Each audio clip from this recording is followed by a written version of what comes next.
Well, good evening, fellow Toastmasters and welcome guests. Life is just for living. Well, it's not for living, it's for dying. We're not talking about dying, we're talking about living.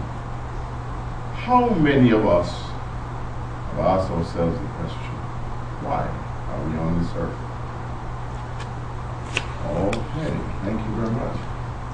And what purpose do we serve on this earth? Have we asked the question? Now I'm going to answer it for Linda with her most popular word, wonderful. Isn't that what you say? Wonderful. Now, could someone else tell me another word they've used to describe life?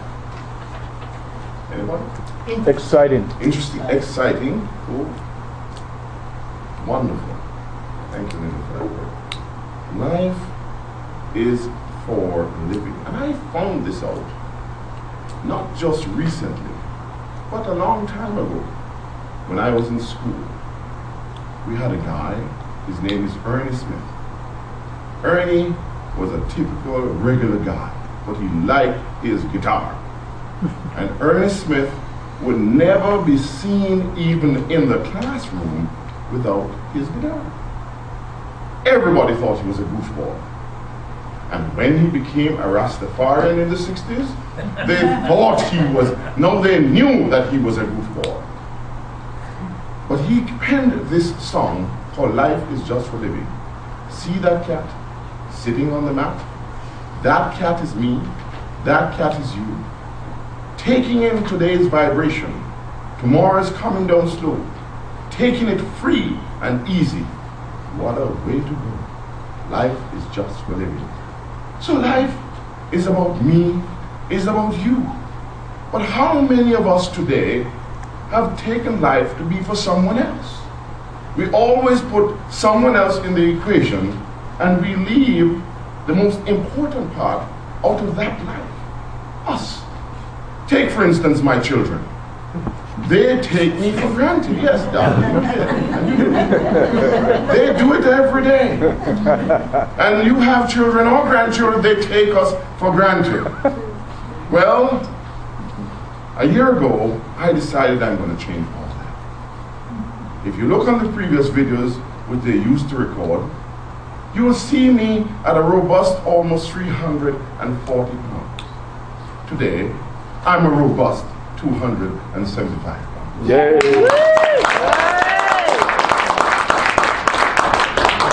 What does that tell you? Where there is a will, there is a way. What does that tell you? That if you can love yourself first, then you can love other people. And so I will be able to spend more time to love my children instead of them coming and saying he was a good man. You know, a year ago, my cousin went to the back of his house in New York on Thanksgiving Day, and he sat down and he never got back up. He was 58 years old.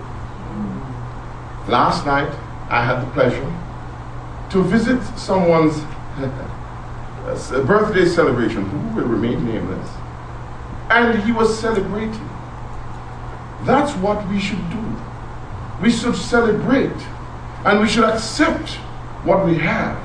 We should accept the things that we are given in life for what they are, and we must use them to the best of our abilities.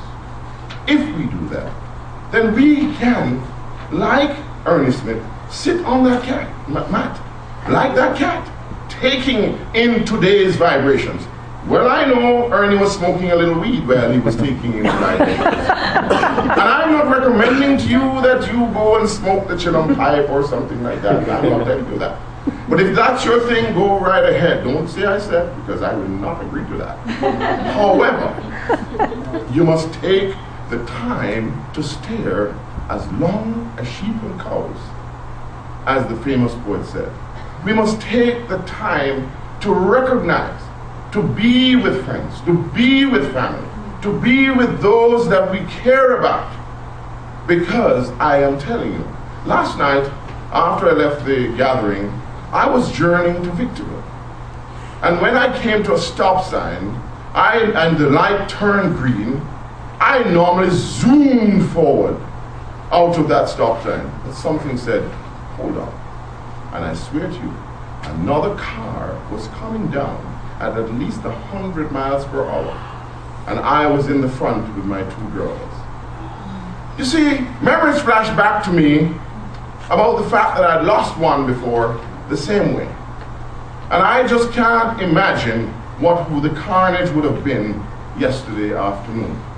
And I decided when I got to that place to sit and reflect on my life and those to whom I'm responsible for. And I would decide again to change my life, to move forward. What does it profit a man to gain the whole world at the cost of his own soul?